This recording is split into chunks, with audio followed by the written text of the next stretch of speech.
What up YouTube land, this is Tycandrous doing a action figure review for the Chad Valley Large Hovercraft. Now, to those in the States, this would be more familiar with the Soldier Force, the True Heroes Soldier Force Large Hovercraft, or the Sentinal 1 I think it's also called, made by Chap Mei. But over here they are called, or it's released by a company called Chad Valley. So here is the box for it. If I just move my camera, it's quite large and I can't really get it into frame, but you have it there. Basically it's a large hovercraft similar to the G.I. Joe Whale, and it's a transport platform. So sorry, it has a transport bay on it. So if you just give me a second, I'm just going to flip the box around before getting onto the actual vehicle itself, while I knock everything over on my little review stand. As I said, it's quite a large box. There goes one of my little lights as well, but there it is. Got an image, says foam dart launcher, movable propeller with light. So there's the contents, sticker sheets, stuff like that, and then shows stuff: movable propeller with light, foam dart launcher, foam dart storage, control seat, searchlight, foam dart moves in different directions, guns move in different directions, large hovercraft panel lift up and down, soldiers can fit in tank, cannon moves 360, and guns on tank move in different directions. So if I just pop that down, and inside the box you get this instruction sheet for showing where to plug in the bits, because it comes in different separate parts, and also shows where to put the stickers on. And then you get these two sheets with the stickers. The smaller one is for the foam dart launchers, and then the big main one is for the actual vehicle itself. And then you get two soldiers and a weapons sprue, which I will go through first because they're kind of most boring stuff that I don't generally tend to use. So you got these two soldiers. If I just bring in their stuff there. So you got two soldiers, which are very similar to the standard Sentinal 1 Chap Mei figures. So they're only 5 points for articulation, legs go forward and sort of back, arms can 360, head swivels. It is kind of interesting that they're kind of really cheaply painted. You can see this paint splotches all over this guy's head, and this guy has a beard that's not painted, so he just has skin colored beard, so hair. So they have some camo pattern on the front, but it doesn't go around the back. And again, legs forward, back not so much. And this guy, arms can 360, and head can do a 360 as well if you kind of force it, but you can go left to right. Sculpt wise, they're not too bad, just limited articulation, and generally I don't collect those figures. I might use the heads on them for customs, because sometimes the customs the figures are good for customs. So I just bring my camera forward a bit. This is one of the guns they come with. They're fairly large, oversized guns. For some reason they've always been that way, so they fit better. If I can find someone out general hooks, they actually are better fit for the 6-inch scale figures, as you can see, than actual 3 3/4 inch, which is what these are. Same with the sprue of weapons. You get knives, guns, shotgun. Even the shotgun looks bigger than a standard 6-inch figure.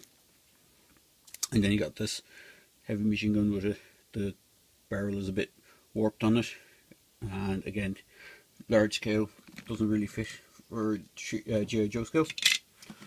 So onto the vehicle itself. If I just move stuff out of the way,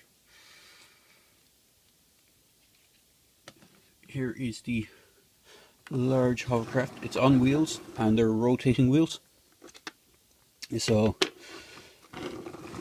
it's quite nicely sculpted. It's fairly plastic is a kind of bit flimsy, but it's not too bad. As you can see, there's the storage for the foam darts, and what you do is you put one in here, pull this plunger back, press down on this piece at the top here,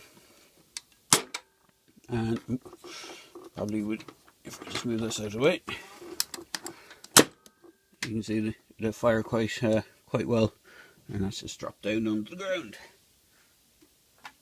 So to put them in, you have to actually slide them in. You can't just slide them that way, you have to actually slide them across the thing. But it's quite nice. As it says, it has an opening ramp that just clips into place with these C-clips, and tank can go in and out.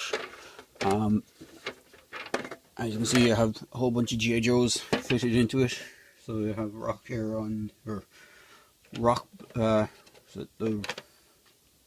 rock block or road block on the turret for the tank.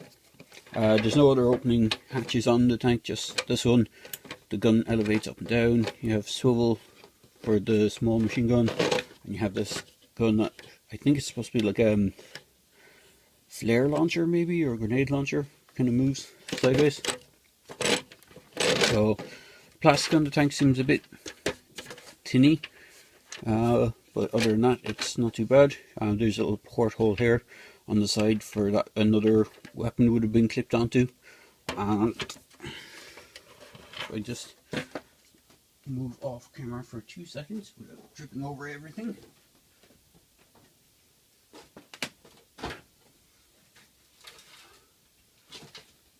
I actually have the older version of this tank. If I can just bring it in. This is one of the original Chap Mei versions of this tank. I've got an aerial inside here. That is the aerial for that. So I have an older version of this tank with similar stuff, but it has like this spring launcher on the side, and that one can fit in there just as nicely. I don't have the lid for that tank at all, so it's exact same scope. This is the actual Chap Mei version. In fact, if I flip it around, it says, if I can read it, Chap Mei, all rights reserved on it. And if I flip this one around, does it have the same information? Yeah, there's the same information. Oh, you can see the paint application is a bit more involved on this one than it is on the one that you get with the hovercraft. So there you go. Let me just move these out of the way. So as I said, the ramp just opens. You have a fairly big loading bay. You probably fit G.I. Joe stuff in there, like the vamp, maybe a couple of the smaller tanks. I don't have any to hand at the moment, so unfortunately I can't showcase that. These rotate up here. If I can just bring it in, it is fairly large, so it's taking up a lot of space on my review stand. You have a little red button here, and you have a screw panel here that you put the 3 batteries in. It takes 3 of these AA size batteries, and when you press it on, let's see if we can bring that around, you can see the fans on the propellers, or the propellers inside the fans rotate around and make a sound as they rotate, and they light up. So just to show it again, you can see them flying around there. Just a little darker, you might be able to see it a little better. So quite nicely lit up. And then you got the kind of command section up the back.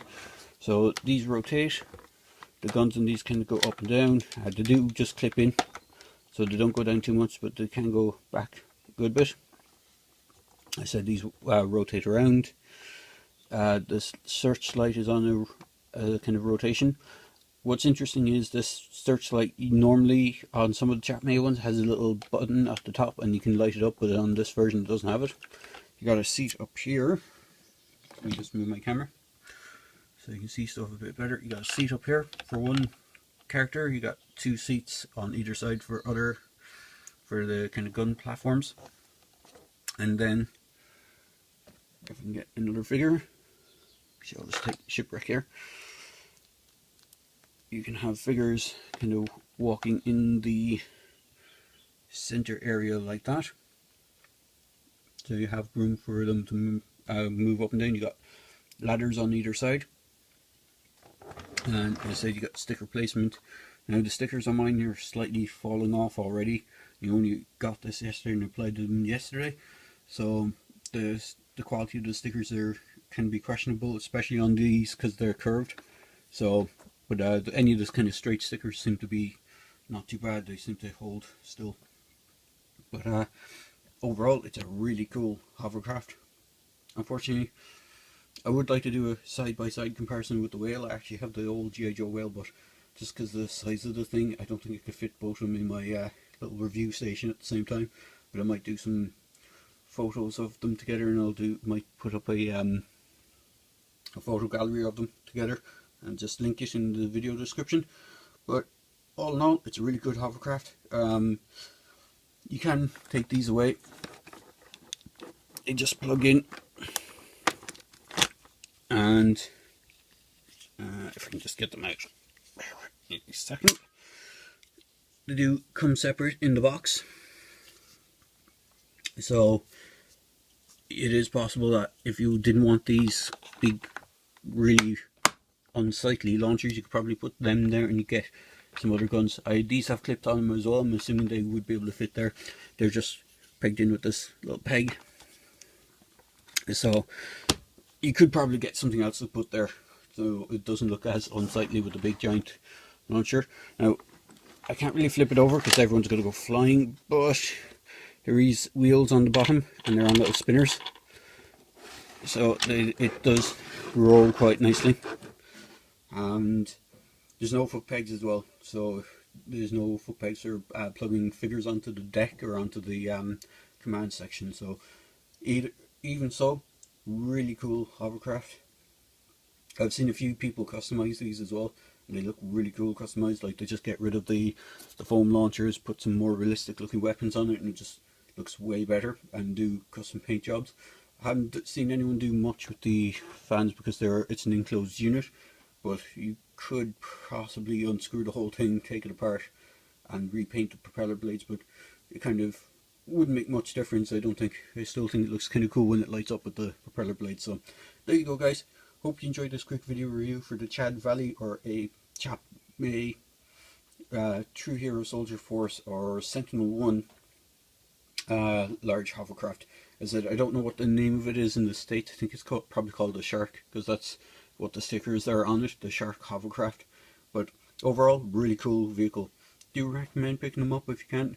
I think the Sentinel 1 line was part of Toys R Us, is kind of exclusive to Toys R Us, so as they're still in the process of going out of business at the time of this recording, they are probably on sale and probably at 30 or 20 or 30% off. So you could bag yourself a bargain by picking these up at your local Toys R Us if they're going out of business. So there you go, guys. Hope you enjoyed this review. Cheers.